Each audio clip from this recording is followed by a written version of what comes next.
जय हिंद, नमस्कार फ्रेंड। ज्योति क्लासेस में आप सभी का एक बार फिर से स्वागत है। हेलो दोस्तों, कैसे हैं आप सभी? आई होप आप सभी बहुत ही अच्छे होंगे, स्वस्थ होंगे, स्टडी अपनी कंटिन्यू कर रहे होंगे।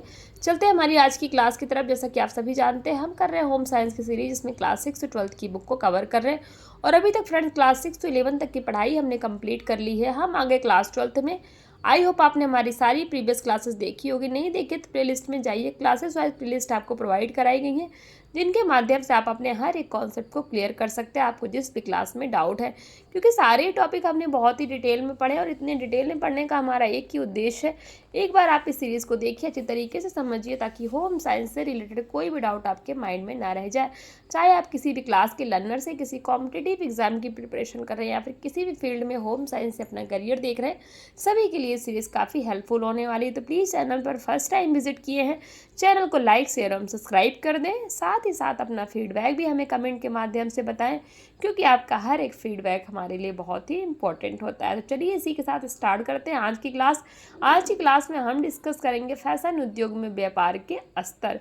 बट इसको करने से पहले प्रीवियस क्लास में हमने क्या पढ़ा था, एक बार क्विक रिवीजन कर लेते हैं। तो फ्रेंड्स, प्रीवियस क्लास में हमने फैशन चक्र देखा था, है यानी कि व्हील्स ऑफ स्टाइल के बारे में हमने चर्चा की थी, जो कि बहुत ही इंपॉर्टेंट टॉपिक था। और उसके 5 स्तर बताए थे कि जब भी कोई फैशन मार्केट में आता है तो वो किन किन स्तरों से, यानी किन स्टेप से होकर गुजरता है, उसके बारे में हमने 5 स्टेप्स यानी 5 स्तर के बारे में हमने चर्चा की थी, कि जब भी कोई फैशन मार्केट में आता है तो वो कौन से स्तरों से होकर गुजरता है, क्या क्या होता है, उन सभी के बारे में हमने डिटेल में चर्चा की थी। फैशन व्यापार हमने देखा था, फैशन व्यापार के पहलू देखे थे, जिसके अंतर्गत हमने फैशन व्यापार के निम्नलिखित पहलू में क्या क्या देखा था। विनिर्माण यानी कि मैन्युफैक्चरिंग, दूसरा क्रय यानी कि बाइंग, तीसरा संवर्धन यानी कि प्रमोटिंग, चौथा था विक्रय है यानी कि सेलिंग। तो सारी चीज़ें हमने डिटेल में पढ़ी थी। कुछ क्वेश्चंस भी आपको एज अ होमवर्क के रूप में हमने दिए थे। आई होप आपने उन क्वेश्चन को सॉल्व किया होगा, और वो क्वेश्चन आपसे इजीली सॉल्व हुए होंगे। तो ये तो हमारी प्रीवियस क्लास थी। मैं उम्मीद करती हूँ कि आपका एक बार क्विक रिवीजन हो गया होगा। तो स्टार्ट करते हैं आज की क्लास। अब देख लेते हैं फैशन उद्योग में व्यापार के स्तर। तो फैशन उद्योग में व्यापार 3 स्तर पर होता है, इस पर भी हमने चर्चा की थी। खुदरा संगठन, क्रय एजेंसी, और तीसरा निर्यात उद्यम व्यापारी। अब इनको डिटेल में पढ़ते हैं कि खुदरा संगठन क्या है। यह फैशन उद्योग में विशिष्ट प्रबंधन प्रकार्य है।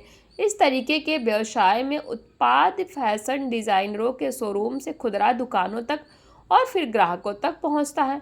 खुदरा संगठन ऐसी योजना बनाते हैं जिसके माध्यम से यह सुनिश्चित किया जाता है कि उनके पास पर्याप्त मात्रा में उत्पाद और उत्पादों का बिक्री मूल्य ग्राहकों की पहुंच में हो, तथा वे इन उत्पादों को इच्छापूर्वक खरीद सकें, जिससे खुदरा संगठनों को उचित लाभ मिल सके। है तो ये हमने देख लिया खुदरा संगठन। अब क्रय एजेंसी देखते हैं क्या है।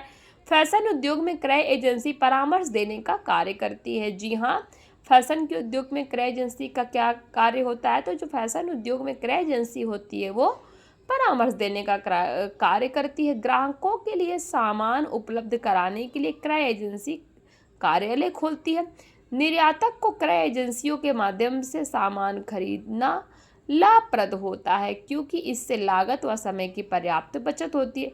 क्रय एजेंटों का मुख्य कार्य विक्रेताओं की पहचान करना, मूल्य का मोल भाव करना, वस्तु की बनते समय जांच करना, बाजार में पहुंचने से पहले उसकी जांच करना आदि होता है।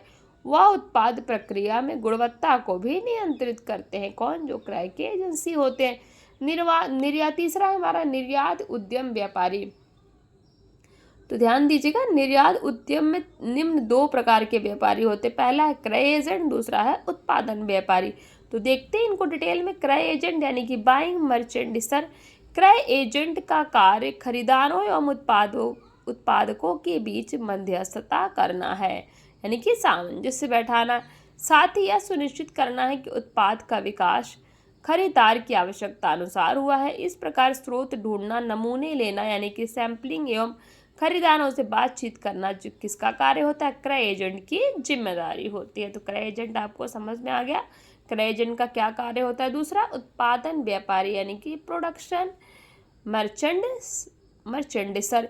ये उत्पादन एवं खरीदार व्यापारियों के बीच मध्यस्थता का कार्य करते हैं। किनके बीच? उत्पादन एवं खरीदार व्यापारियों के बीच मध्यस्थता का कार्य करते हैं। उनकी जिम्मेदारी उत्पादन को समयबद्धता और खरीदार की आवश्यकता अनुसार कराने की होती है। किसकी? जो उत्पादन व्यापारी होते हैं। तो ये हमने देख लिया, जो निर्यात उद्यम व्यापारी है दो तरीके के होते हैं, क्रय एजेंट और दूसरा उत्पादन व्यापारी। आई होप ये आपको समझ में आ गया होगा। तीसरा हमारा टॉपिक है फैशन व्यापार में लक्षित बाजार। देखते हैं क्या है। तो लक्षित बाजार यानी कि टारगेट मार्केट है। टारगेट मार्केट क्या है?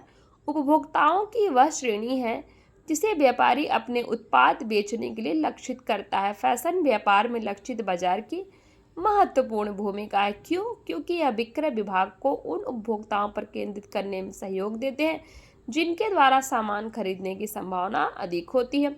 साथ ही इन बाजारों से अन्य बाजारों की तुलना में लाभ अधिक मिलता है।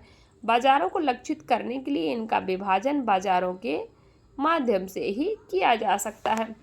अब देख लेते हैं कि बाजार को भी विभिन्न प्रकार से विभाजित किया जा सकता है। जी हाँ, जो हमारा मार्केट होता है उसको भी विभिन्न प्रकार से हम विभाजित कर सकते हैं। पहला है जनांकीय विभाजीकरण है। कौन सा? जनांकीय विभाजीकरण यानी कि डेमोग्राफिक सेगमेंटेशन। यह समूहन मुख्य रूप से जनसंख्या, आयु, जेंडर, व्यवसाय, शिक्षा और आय पर आधारित होता है। दूसरा है भौगोलिक विभाजीकरण यानी कि ज्योग्राफिक सेगमेंटेशन। कौन सा? Geographic segmentation. यह मुख्य रूप से नगरों, राज्यों और क्षेत्रों पर आधारित समूहन है।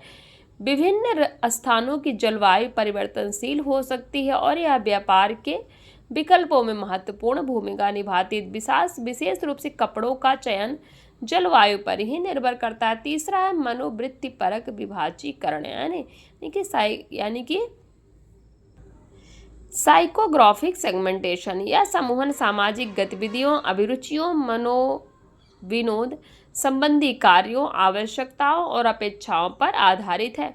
समान जीवन शैलियों वाले लोग लक्षित बाजार समूह बना सकते हैं। चौथा है व्यवहारगत विभाजीकरण यानी कि बिहेवियर सेगमेंटेशन। यह विशिष्ट उत्पादों या सेवाओं की राय पर आधारित समूहन है। इसमें कई बार उत्पादों और सेवाओं के उपयोग का मूल्यांकन किया जाता है। तो हमने कुछ प्रकार के बाजारों का विभाजन देख लिया। हम देखते हैं व्यापार के लिए जो सही बातें होती है वो पता होनी चाहिए, इंपॉर्टेंट है, एक बार देख लीजिए। सही व्यापार यानी कि राइट मर्चेंडिस क्या है? तो फुटकर व्यापारियों को अपनी दुकान में ऐसी ही सामान अधिक रखना चाहिए जिसकी ग्राहक को अधिक जरूरत होती है। सही स्थान यानी कि एट राइट प्लेस। व्यापारियों को व्यापार के लिए उसी स्थान का चयन करना चाहिए जहां ग्राहक आसानी से पहुंच सके। तीसरा है सही समय पर यानी कि एट राइट टाइम। व्यापारियों को वस्तु की उपयोगिता के समय का ज्ञान भी होना चाहिए जिससे वस्तु की जब सबसे अधिक मांग हो तो वह उपलब्ध हो। नेक्स्ट है सही मात्रा में यानी कि इन राइट क्वांटिटी। बेचने के लिए वस्त्रों की मात्रा और बिक्री की मात्रा के मध्य लाभप्रद संतुलन का होना। नेक्स्ट है सही मूल्य, राइट प्राइस। व्यापारियों को मूल्य का निर्धारण इस प्रकार करना चाहिए कि दुकानदार को अधिक लाभ तथा ग्राहकों को उचित मूल्य में सामान की उपलब्धि हो। नेक्स्ट है सही संवर्धन यानी कि राइट प्रमोशन।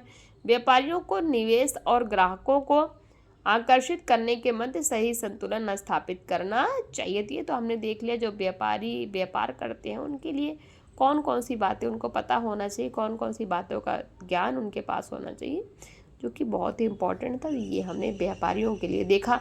अब देखते हैं नेक्स्ट हमारा टॉपिक है फैशन डिजाइनर और व्यापार का महत्व देख लेते हैं। फैशन व्यवसाय में कच्चे माल से लेकर परिधान और सहायक सामग्री का उत्पादन एवं तैयार माल बेचने वाले दुकानों आदि से जुड़ी हुई सभी प्रक्रिया ज्ञान प्राप्त होता है। इसमें वस्त्र निर्माण के बारे में भी सीखते हैं। फैशन व्यापार की समझ के कारण ही कोई व्यक्ति यह समझ पाता है कि क्या, क्यों और कब किसी विशेष शैली के वस्त्रों का प्रचलन एक फैशन बन जाता है। इसके पश्चात यह विशेष खुदरा विक्रय और उसकी समय सीमा के लिए उसकी उपयुक्तता निर्धारण में सहायक होता है। इस प्रकार फैशन डिजाइनर और व्यापार नियोजन यानी कि प्लानिंग, क्रय, बाइंग और विक्रय यानी कि सेलिंग को सम्मिलित करता है। तो ये तो हमने देख लिया फैशन डिजाइनर और व्यापार का महत्व। नेक्स्ट देखते हैं फैशन के खुदरा संगठन। फैशन उद्योगों में संगठन प्रणाली को विभिन्न प्रकार की व्यापार सामग्री, फुटकर, फर्म के आकार और लक्षित ग्राहक के आधार पर 3 भागों में विभाजित किया जा सकता है। पहला, छोटा एकल इकाई स्टोर यानी कि स्मॉल सिंगल यूनिट स्टोर, ये पड़ोस की या स्थानीय दुकान की तरह होते हैं। कौन सा? छोटा एकल इकाई स्टोर, जो एक व्यक्ति, मालिक या उसके परिवार द्वारा चलाए जाते हैं। दूसरा विभागीय स्टोर यानी कि डिपार्टमेंटल स्टोर, इसमें अलग अलग सामानों के लिए अलग अलग विभाग होते हैं, जैसे कपड़े, खेल का सामान, यांत्रिक सप्लाई, स्वास्थ्य और सौंदर्य उत्पाद तथा इलेक्ट्रॉनिक उपकरण इत्यादि। ये क्या है? विभागीय स्टोर। तीसरा स्टोर श्रृंखला यानी कि चैन ऑफ स्टोर, ये एक ही ब्रांड और केंद्रीय प्रबंधन की फुटकर दुकानें होती हैं। सामान्यतः इनकी मानकीकृत यानी कि स्टैंडर्डाइज्ड व्यावसायिक विधियां और पद्धतियां होती हैं। तो ये हमने फैशन के खुदरा व्यापार देख ली। कौन सा? छोटा एकल इकाई स्टोर, दूसरा विभागीय स्टोर और तीसरा क्या है? स्टोर श्रृंखला। आई होप ये आपको समझ में आ गया होगा। फैशन के खुदरा संगठन। नेक्स्ट है फैशन व्यापार के प्रमुख विभाग देख लेते हैं। तो पहला है व्यापारिक प्रभाव यानी कि मर्चेंडिसिंग डिवीजन। मर्चेंडिसिंग डिवीजन देख लेते हैं। यह क्रय, व्यापारिक नियोजन और नियंत्रण, विक्रय तथा फैशन समन्वय से संबंधित कार्य करता है। दूसरा विक्रय और संबंधन प्रबंधन, ध्यान दीजिएगा, विक्रय और संवर्धन प्रभाग है। सेल एंड प्रमोशन डिवीजन, विक्रय और संवर्धन प्रभाग का meaning sales and promotion division. यह विज्ञापन, दृश्य व्यापार, विशेष घटनाएं, प्रचार और जनसंपर्क से संबंधित कार्य करता है। तीसरा है वित्त और नियंत्रण प्रभाग यानी कि फाइनेंस एंड कंट्रोल डिवीजन। यह जमा, खाता देय और समान सूची नियंत्रण से संबंधित करता है। चौथा है प्रचालन विभाग यानी कि ऑपरेशनल डिवीजन। प्रचालन विभाग से तात्पर्य क्या है? Operational division. यह सुविधाओं, भंडार, दुकानों और व्यापार सामग्री की सुरक्षा की देखभाल से संबंधित कार्य करता है। और पांचवा है कार्मिक और शाखा स्टोर प्रभाग यानी कि personal and branch store division.